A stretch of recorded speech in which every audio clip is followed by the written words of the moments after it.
River Road, you got me running way back home. River Road, you got me running all night long. You got me singing some canal boat song. River Road, you got me running all night long. Hello, everybody, and welcome to another episode of Niner Nuts. Dan here along with James. James, say hello. What's up, Niner Nation?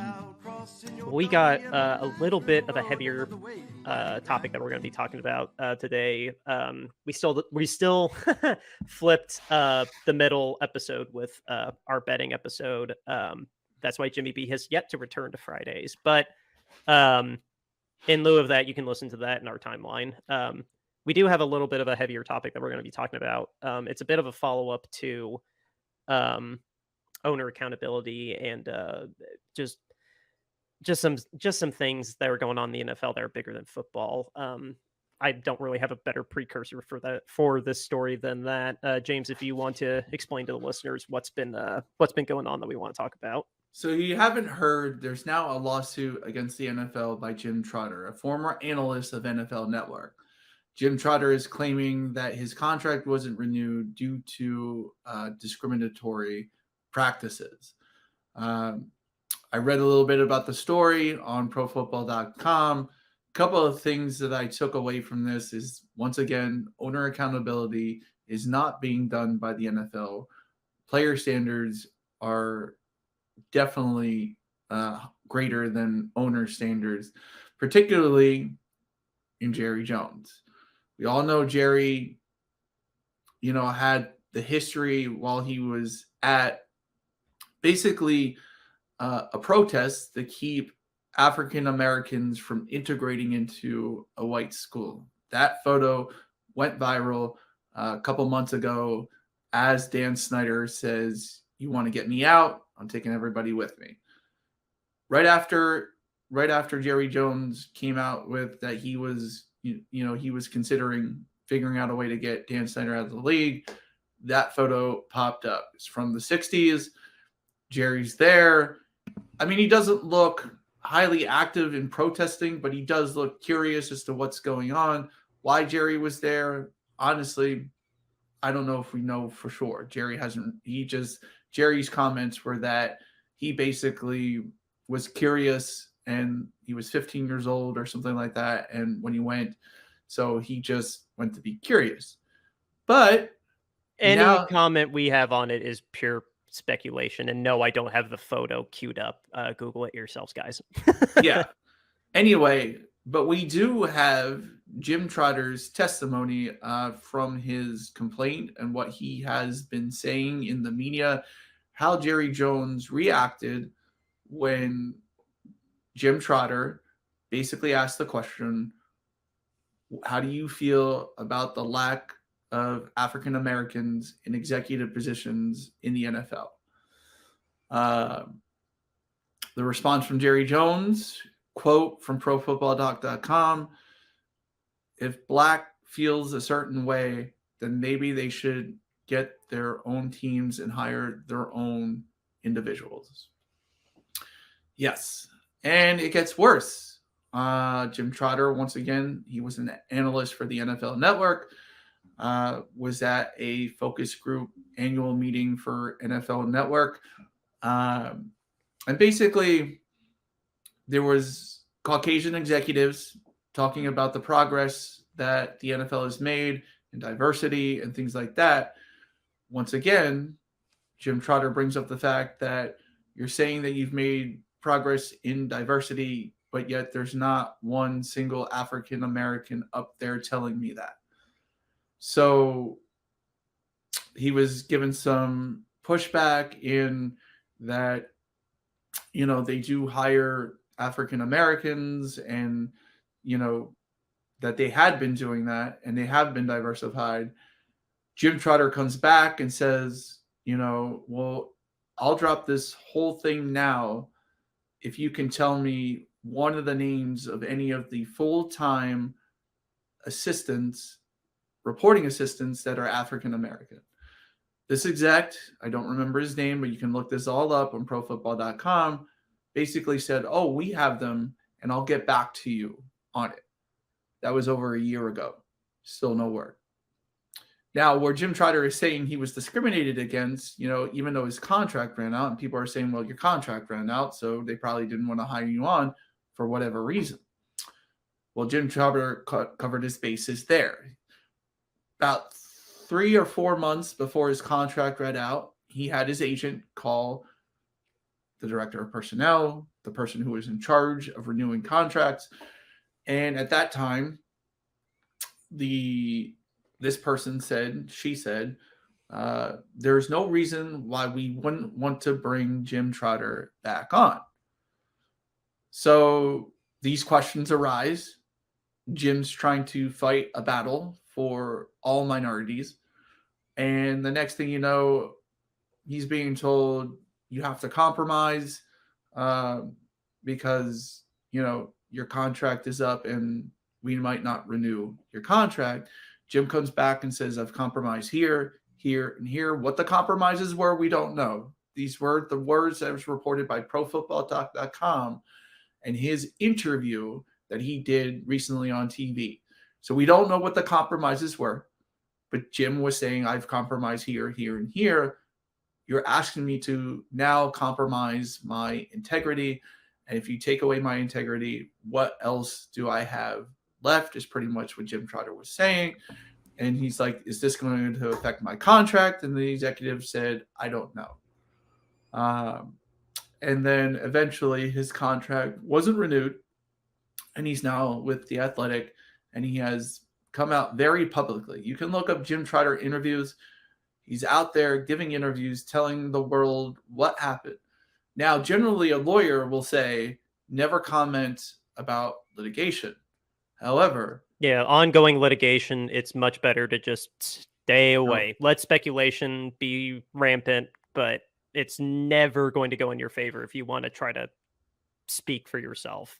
The only time that this ever happens, that somebody is not afraid to talk into a press about what happened, assumably, is because it's the truth.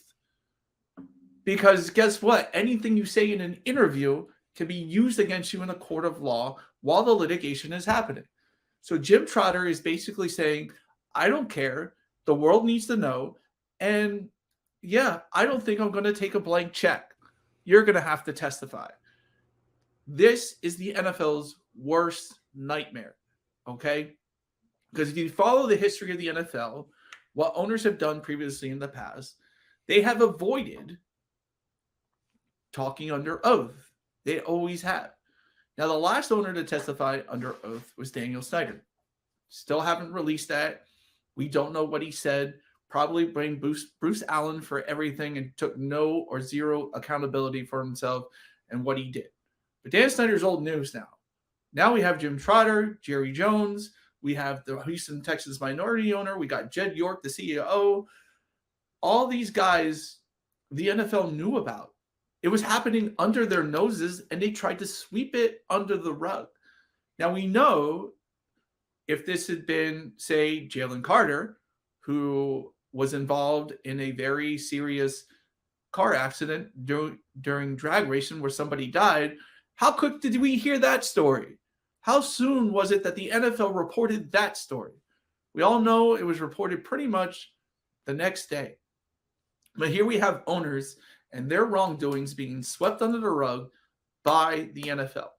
And it needs to stop because the NFL has said that they want to hold owners to a higher standard than players. But right now, that's BS. They still haven't done that. And so we are taking up this mantle of owner accountability. Before we get to all of that, Dan, I mean, you heard what I just said. We know the history of the NFL. This is now the third instance since Dan Snyder has been released from the NFL of news of an owner acting badly. Where are you at on this? I'm but it doesn't change any of my feelings I've already had towards Jerry Jones. It doesn't really surprise me at all that he would say something off color, no pun intended, like that. He's God. I'm not surprised somebody as old as him would have had said comments that off the cuff and so nonchalantly. And not realize just how despicable that is. The position that he's in, that he doesn't even second guess that what he said was inappropriate. Like the Papa John's guy thinking that he could just get away with saying the N-word in conferences. It's no, I don't know. I think I think maybe it is going to be a good thing with the reckonings that are coming out. Like, we'll see what happens with Jed York's not going to lose his position. Jerry Jones, I feel like he's in too big of a position to get taken away from his ownership. Like, I think we talked with Steve about it too. I think unless it actually involves money, an owner's going to just die with their team unless they willingly give it up. Like, but we need a reckoning of things like this. And I'm glad things like this are coming out. So even though it has to come from us, I don't know. It's kind of sad that the NFL is making news like this come out like this, even still. Like, I even just Googled Jim Trotter just now because I remembered vaguely, but I wanted to have this in front of me just to be sure. But one of the compromises that Jim Trotter probably had to compromise on is this second article from Mike Florio on PFT, where Jim was told that the NFL was telling him to not talk about how the league wanted them to continue the DeMar Hamlin game, and how forceful it was that they were pushing to, like, yo, this is a big game. We got to do it. There's a lot of money on the yada yada, all these excuses. They were telling Jim they were pushing back on Jim from talking about how the league was pushing as hard as they were to continue that game, even though they just saw someone die on the field. Like, it wasn't just a concussion. Like, DeMar Hamlin literally died on the field. Yeah. And no, for journalistic integrity, it was a story that was worth the people knowing that the league was going to put the money over the emotional trauma that all these players went through. And they were telling him, no, don't let them know that we were going to put money over this guy's health. So that was probably one of the compromises that you were talking about with him conveniently not getting his contract renewed. Like, sure. Okay. I'm sure it was. I'm sure you just ran out of money because you just signed Pat McAfee. Oh, wait, that was ESPN. Like, no, it's sad. It's pathetic and it's sad. And I don't know. I respect the hell out of Jim for doing what he's doing, being as open as he is about it. Because no, the way that the law has worked when it comes to the NFL, a private business at the end of the day. Yes, it is still private business at the end of the day. But actually, isn't it still a nonprofit? Is what the NFL a nonprofit? That'd be news to me. Sure as hell don't act like one. Yeah, let me see. Is the NFL? Why are Colts tickets $200 if they're nonprofit?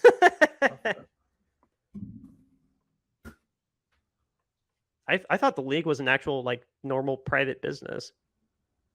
That's the way they've talked about it before when legal things pop up. I don't think they have an IPO though. Like, I don't think they don't have a .org, but they dropped their tax exempt status in 2015. So so the NFL was functioning as a nonprofit for many years until about 2014, 2015. I remember that. Yeah, so they're no longer a nonprofit. I guess they're paying taxes finally, but I did not know that they were a nonprofit until 10 years ago. Jesus. Yeah. And let's be clear. The NFL has proven in many a case, when we consider there was the St. Louis Rams moving case, the NFL ended up paying $900 million to not have to testify.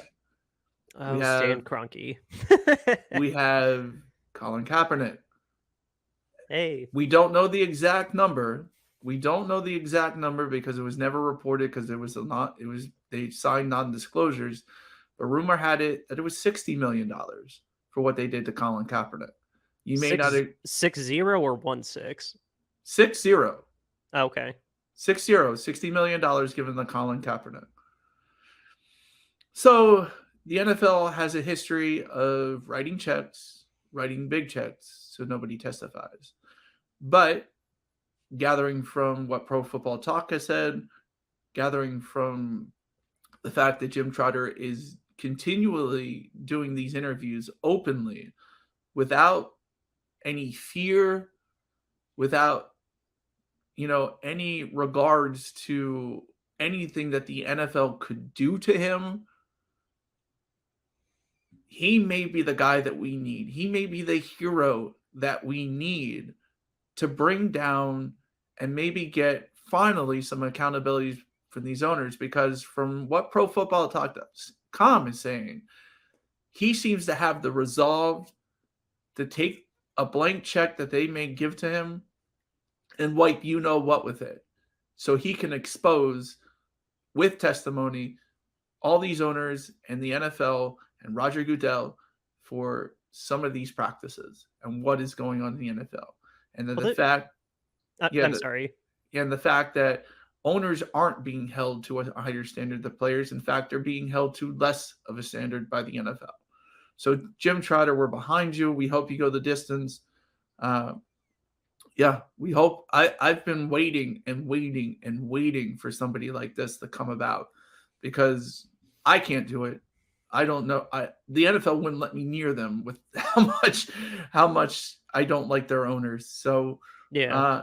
Well, let's not forget too that he's walking in the same footsteps as Brian Flores, current defensive coordinator of the Vikings, Steve Wilkes, our defensive coordinator at the Niners.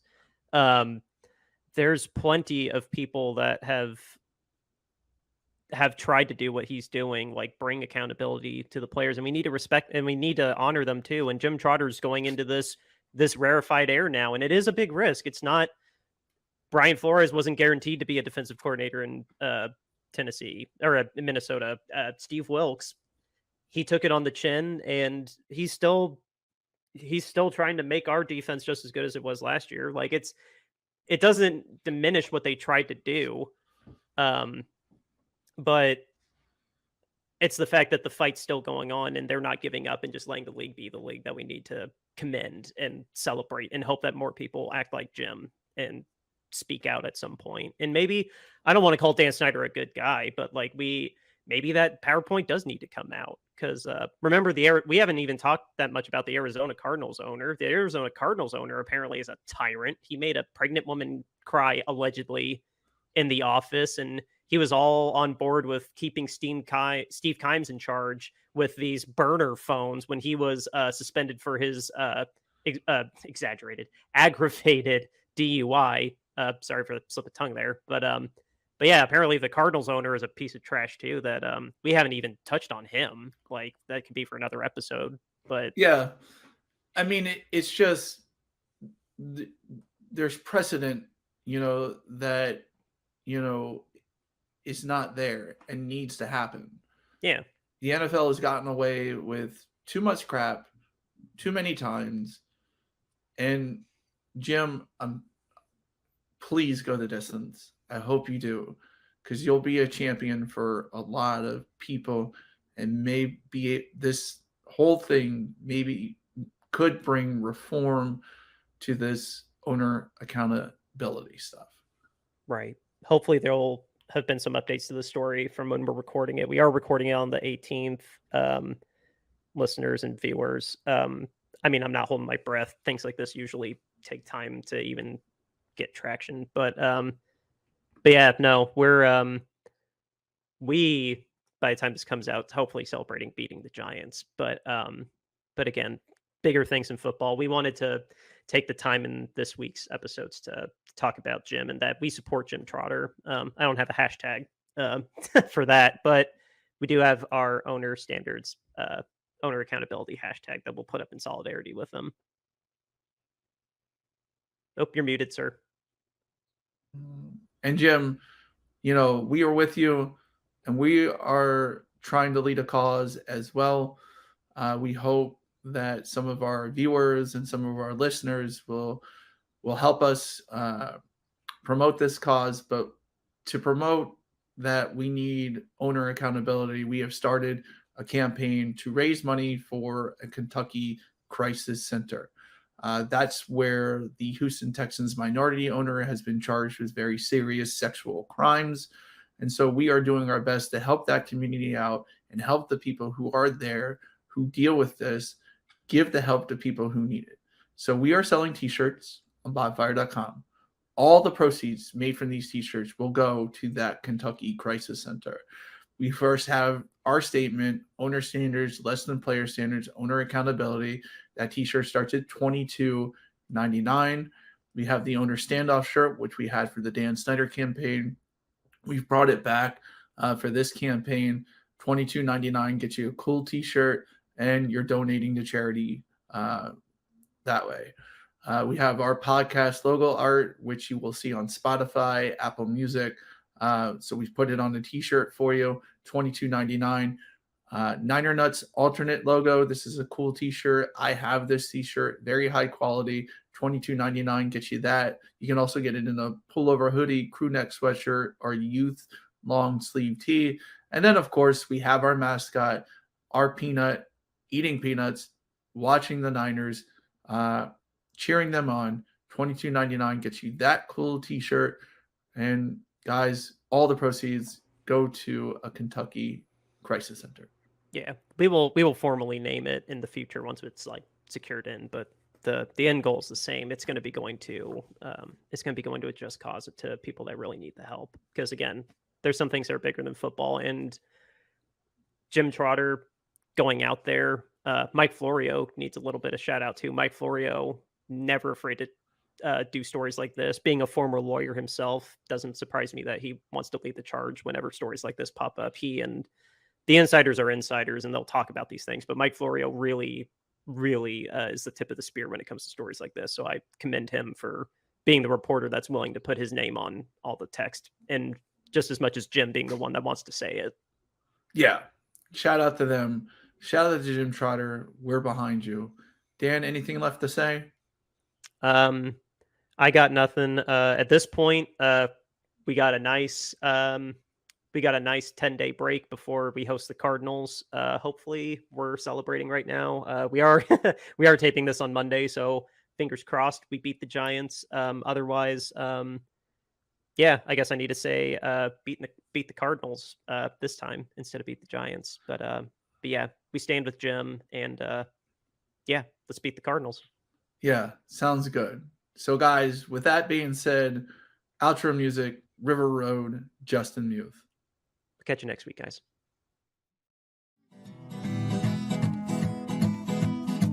River Road, you got me running way back home. River Road, you got me running all night long. You got me singing some canal boat song. River Road, you got me running all night long. River Road, where have all the women gone? Have they kissed her hand and waved you bye-bye? Have they thought about crossing your double yellow lines? River Road, they love the way you whine and cry.